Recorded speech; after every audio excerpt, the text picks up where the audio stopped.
The finale approaches, the end is near. Welcome back, my makers, Cynthia's story is here. Back at the start, we learnt, in parts, the story of a robot and 4 odd elves. Part 1 and 2 are interesting as ever. They will be linked in the description forever, but now what you seek is in Part 3, the story of a girl and her evil younger brother. One warm day, the 2 most mysterious Makies were chatting about some Makie they once knew. They talked and they talked about how much they missed, though not yet knowing who was listening in. Hax the machine turned her sharp elfin ears on, yet only heard whispers about a young girl who lived an old life called Cynthia. Hax understood what they wanted to see. So within her brain's personal internet, she looked up Cynthia. Clank, clank, clank was the sound of metal banging on the door. Hax walked in and stepped on something. A strange glowing mushroom is what she found. One she felt she had seen somehow. She looked at the surroundings. It was a complete mess, obviously abandoned for years on end. She tidied up the room, step by step. It was clear Cynthia was not there. Hax arrived back home with a thought in her computer. The other elves, they seemed so vague. She didn't want to leave them like that in vain. She knew an answer, one that had worked before. For herself, Starling, Poppet, plus some more. She got out Starling's trustworthy 3D printer, carefully placing it on the table. With the design in her mind, she began to print. Fabricating something was such a wonderful trick. She flicked through images of a post-Victorian style, implementing the things that Trialpha had told.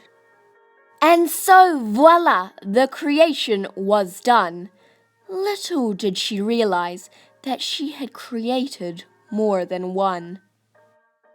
That night, Cynthia returned to the life that she had lived 100 years ago. But so did her brother and mother and father.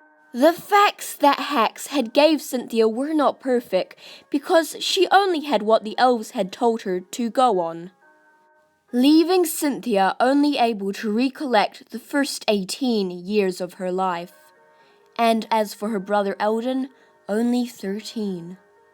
In small time, Hax and Cynthia became the best of friends.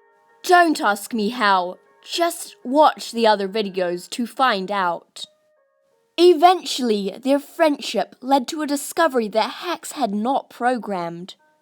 That Cynthia had powers stronger than any other soul, due to her vivid imagination. The blast of power knocked Hax to the ground, causing her to malfunction, not safe nor sound.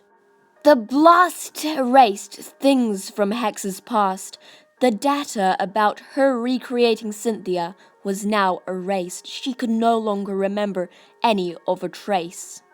So now she forgot to tell the other elves about Cynthia's spell. It was Poppet's birthday and everyone was merry, but the thing that she wished for was quite scary.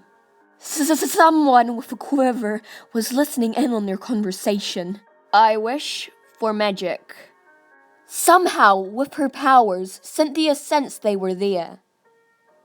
We can't do that. Cynthia decided it was time to make herself clear. Oh, my Makie.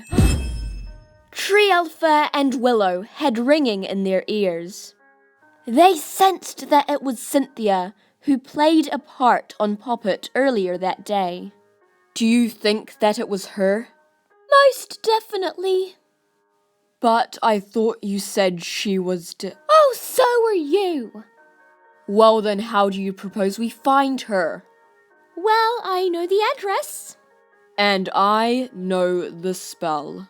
Then what are we waiting for? Whoa. Eldon walked in the room, completely stunned, before running back out to tell Cynthia a ton. That did not go well. What do you think, Willow? Willow? Willow? Willow? Hello? Willow? Hello? Anyone in there? Willow was frozen to the spot. Luckily, Cynthia came in to undo the lot. Cynthia laughed with a loving smile. Treelfa and Willow screamed in delight. They hadn't seen her for a while. And so the three exchanged tales of time, in which they learned that Cynthia's powers were imaginary. Thus so were the elves', for the three were all alike. Thanks for watching the video, and please don't forget to like, comment, subscribe, follow us on Instagram, and buy our book, Broken Toys. Now back to the mainstream of Mini Makie Movies. Goodbye!